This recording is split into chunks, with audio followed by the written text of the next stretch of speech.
जो ताकतवर है, बदकिस्मती से अब भारत इतना ताकतवर हो चुका है कि आपने देखा कि किस तरह से मिडिल ईस्ट में और सऊदी अरब में जो है मोदी का इस्तकबाल किया गया है। यहाँ तो खबरें नहीं आने देते हैं, लेकिन अगर आप देखें तो हमारा वजीर आजम जाता है तो उसको कोई मामूली कोई ब्यूरोक्रेट लेने के लिए आ जाता है, और मोदी साहब जब जाते हैं तो उसको हवा में ही उसके साथ जो है जिस तरीके से प्रोटोकॉल मिलता है वो दुनिया में कई किसी को और नहीं मिला है। तो हिंदुस्तान चूंकि एक हैवी वेट इस वक्त कंट्री है दुनिया में और मुआशी तौर पर भी बहुत मजबूत हो गया है, तो इसलिए हमारी जो है आवाज इतनी मौसर नहीं होगी जब तक पाकिस्तान की कौम मुत्तहिद नहीं होगी। और आपने पॉलिसी देखनी है।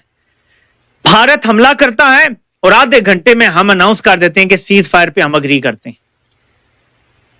भारत ने सिंध तास मुआहदा मुअत्तल किया हुआ है, पाकिस्तान ने वो बहाल करवाए बगैर सीज फायर पे अग्री कर लिया। There's more breaking news that's coming in right now of multiple attacks on the Pakistan army by Baloch fighters. Now the information trickling in is that in various regions of Balochistan there have been coordinated attacks targeting Pakistani forces. अब भारत कुछ बहुत बड़ा मंसूबा बना रहा है। भारतीय media इस वक्त जो रिपोर्टिंग कर रहा है वो इंतहाई तशवीशनाक है। इस वक्त ये सूरत हाल इंतहाई खतरनाक है। 1971 के बाद इंडिया की जो स्ट्रैटेजी इवॉल्व हुई उसमें सबसे पहला एलिमेंट था सुंदर जी डॉक्ट्राइन, जिसमें वो चाहते थे पाकिस्तान पे हमला करके पाकिस्तान को अगेन दो हिस्सों में काट दें।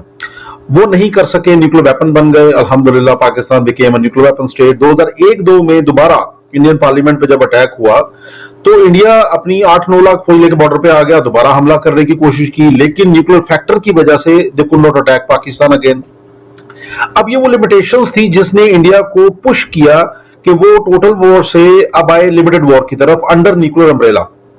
तो कोल्ड स्टार डॉक्ट्राइन का नाम आया 2004 के बाद, और उसके ऊपर इंडिया ने बहुत ज्यादा काम किया। दे एक्वायर्ड वेपन्स खरीदे उन्होंने, they carried out practices, military exercises, war gaming, modern capabilities, सब कुछ ऐड किया उन्होंने। लेकिन 2011 में पाकिस्तान ने टैक्टिकल न्यूक्लियर वेपन बना लिए।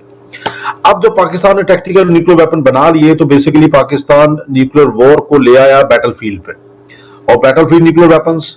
तो अब इंडिया डिटर हो गया और India could not attack Pakistan under cold star doctrine. तो वहां से फिर आइडिया जनरेट हुआ कि अब क्या किया जाए। तो 2012 में फिर इंडिया ने अपना एयरफोर्स का डॉक्ट्राइन लॉन्च किया जिसका नाम था IAF डॉक्ट्राइन ऑफ 2012, जिसके अंदर इंडिया ने बात की कि अब हम पाकिस्तान के ऊपर सब कन्वेंशनल वॉरफेयर करेंगे, यानी कि सर्जिकल स्ट्राइक करेंगे। नमस्कार दोस्तों, स्वागत है आपका मेरे नए वीडियो में। दोस्तों, भारत से अभी पिंड नहीं छूटा है पाकिस्तानी सेना का।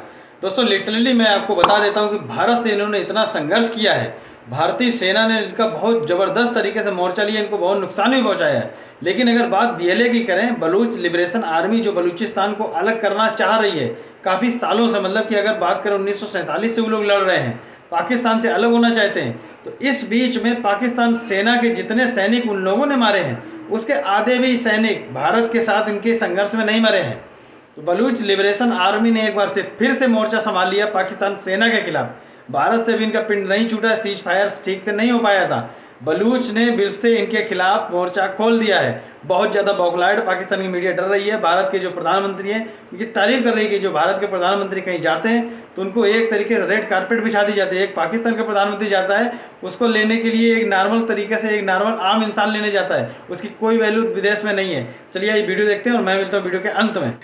तो ये जो 2025 में आप ये विटनेस कर रहे हैं और 19 में कर चुके हैं, ये बेसिकली आइडिया स्टार्ट हुआ 2012 में कि हमने पाकिस्तान पे सर्जिकल स्ट्राइक करनी है। उसकी वजह यह है कि total war is not possible, nuclear war तो वैसे ही निकाल दे आप उसमें से, ठीक है। तो अब सर्जिकल स्ट्राइक का एक ऑप्शन बचता है जिससे इंडिया इसके ऊपर पाकिस्तान की तरफ आएगा। और 2012 के बाद कैप्टन वर्किंग ऑन इट, और उन्होंने वेपन एक्विजिशन करते रहे, अपने आप को इंप्रूव करते रहे, प्रैक्टिसेस अगेन वही करते रहे, behind the enemy lines operations करते रहे, सारा कुछ प्रैक्टिस होता रहा। 2017 में भी जो उनका जॉइंट आर्म फोर्सेस डॉक्ट्राइन आया उसके अंदर भी उन्होंने इसी चीज पे एम्फसाइज किया कि अब हम सर्जिकल स्ट्राइक करेंगे पाकिस्तान के ऊपर, क्योंकि और कोई ऑप्शन ही नहीं बचता हमारे पास। तो आखिर में 2018 का जो डॉक्ट्राइन है जिसके ऊपर मोदी सरकार आज भी चल रही है, जिसकी बेस पे पाकिस्तान पे 2019 पे अटैक हुआ बालाकोट वाला, और जिसकी बेस पे आज 2025 में पाकिस्तान पे अटैक हुआ ऑपरेशन सिंदूर, ये बेसिकली 2018 का जो डॉक्ट्राइन है इंडिया का, वहां से ओरिजिनेट होता है, जिसके अंदर इंडिया कहता है पेज 30 के ऊपर कि पाकिस्तान की तरफ से अगर कोई एलिजेड प्रॉक्सी वॉर होगी तो हम उसको प्यूनिटिव रिस्पॉन्सेज के साथ रोकेंगे, मतलब सर्जिकल स्ट्राइक करके रोकेंगे। इंडिया ये भूल चुका था कि वो किसके साथ पंगा ले रहा है। आज जब सुबह शाहीन ने घुस कर उनकी तोपें तबाह की, उनके एयरबेस तबाह किए, तो वो अपने पापा के कदमों में बैठ गया।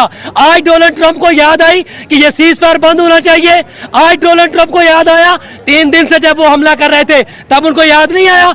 मैं पाकिस्तानी अफवाज को कहता हूं बेशक ये सीज फायर करें, इनको जहन्नम वासल करो, और आखिर में जब तक दिल्ली के, मुंबई के, श्रीनगर के और दीगर इलाकों के मंदिरों में अल्लाह अकबर की सदाएं नहीं आती तब तक ये जंग जारी। मोदी डिनर छोड़ के, शाही डिनर छोड़ के भागता हुआ आ गया। हाँ जी, ना पहलगाम गया, ना विक्टिम्स के पास गया, आते के साथ ही उसने ये पाबंदियां इंपोज कर दी। जो तो 19 में उन्होंने कोशिश की, लेकिन 19 में थोड़ी शॉर्टेज थी उनके पास चीजों की, एयर डिफेंस की शॉर्टेज थी, जहाजों की शॉर्टेज थी। मोदी ने खुद कहा था कि राफेल होते तो जंग का नतीजा कुछ और होता, वगैरह वगैरह।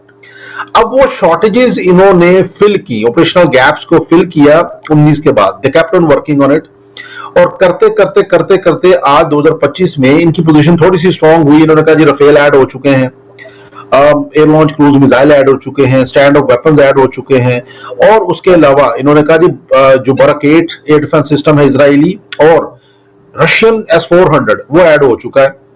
अभी तकरीबन 2 के करीब उन्होंने हमारे ऊपर लगाए हुए हैं। एक ये गुजरात साइड पे लगा हुआ है, दूसरा इन्होंने पठानकोट पे लगाया हुआ है, जहां पे अभी रिसेंट हमने स्ट्राइक्स की हैं पाकिस्तान ने। सो बेसिकली जब ये कॉन्फिडेंस इंडिया को आया कि जी अब हमारे पास तो एयर डिफेंस भी है, हमारे पास जहाज भी अच्छे हैं, तो क्यों ना इस चीज को पाकिस्तान के ऊपर प्रैक्टिस किया जाए और पाकिस्तान के खिलाफ एक न्यू नॉर्मल क्रिएट की जाए। काफी तजियाकार ये बात समझते हैं कि इंडिया ने ये इलेक्शंस के लिए किया, कुछ लोग समझते हैं इंडिया अपनी हेजमनी के लिए कर रहा है, कुछ लोग कहते हैं कि जी इंडस वाटर ट्रीटी की वजह से किया। ये सारे ऑप्शंस ऑन टेबल मौजूद। दोस्तों देखा आपने वीडियो कैसे बीएलए ने मोर्चा खोल रखा पाकिस्तान सेना के खिलाफ। दोस्तों अगर जहां तक बात करें भारत की, भारत के खिलाफ इन्होंने पूरी एड़ी चोटी का जोड़ लगाया और 3 दिन में इनका गोला बारूद तो सब खत्म हो गया। पैसा तो इनके पास पहले से ही नहीं था, तो ये अमेरिका के पास भागे, अमेरिका के पैर पकड़े कि सीज फायर करवा दीजिए। उधर बीएलए जो है जो बलूचिस्तान को अलग करना चाह रही है, बहुत सालों से इनके खिलाफ संघर्षरत है, बहुत सालों से इनके सैनिकों को मार रही है, ट्रेन हाईजैक करती है, मतलब कि डेली खबरें आती हैं 10-12 सैनिक तो वो मार ही देते हैं पाकिस्तान सेना की। ये न्यूज़ में आता है, आपको पता होगा कि न्यूज़ में हमेशा संख्या कम बताई जाती है, तो ये न्यूज़ में आता है कि 10-12 सैनिक बीएलए ने मार दिए हैं। अब बीएलए ने एक बार फिर से इनके खिलाफ मोर्चा खोल दिया है। भारत के खिलाफ इनके संघर्ष में काफ़ी नुकसान हुआ है। इन्होंने पूरी एड़ी चोटी का जोड़ लगाया था, भारत के ऊपर हमला किया था, ड्रोन से हमला किया, मिसाइल से, मतलब कि किसी भी चीज़ को इन्होंने बाकी नहीं रखा था। भारत का इन्होंने टस से मस भी नुकसान नहीं कर पाया। भारत ने सिर्फ इनका जवाब नहीं दिया, सिर्फ बचाव किया था। हमारे पास S-400 है, यस आकाश है, तो हम लोगों ने सिर्फ बचाव किया था, इनका जवाब नहीं दिया था। अगर हमने, हमारे पास जो भी 100% चीज़ें हैं, अगर कहीं हम जवाब देने पा जाए तो फिर ये बिल्कुल नेस्तनाबूद हो जाते। थोड़ी सी रहम हम लोगों के अंदर है। उधर बीएलए ने इनके खिलाफ मोर्चा खोल ही रखा, तो थोड़ा सा हमने कहा चलो बीएलए ही ये निपट लेंगे। ये बीएलए और टीटीपी से ही नहीं निपट पा रहे भारत से, तो इनकी औकात की बारी है। तो दोस्तों आप लोग क्या समझते हैं, कृपया करके कमेंट करके बताइएगा। दोस्तों इस चैनल के ऊपर क्रिकेट और स्पोर्ट के और ये जो करंट अफेयर चल रहा है भारत और पाकिस्तान के बीच जो न्यूज़ चल रही है, उसके वीडियो इसके ऊपर कंटिन्यू अपलोड किए जा रहे हैं। तो अगर आपने चैनल नहीं सब्सक्राइब किया तो कृपया चैनल सब्सक्राइब करें, वीडियो को लाइक करें, वीडियो शेयर करें। मिलते हैं नेक्स्ट वीडियो में, तब तक के लिए जय हिंद, वंदे मातरम।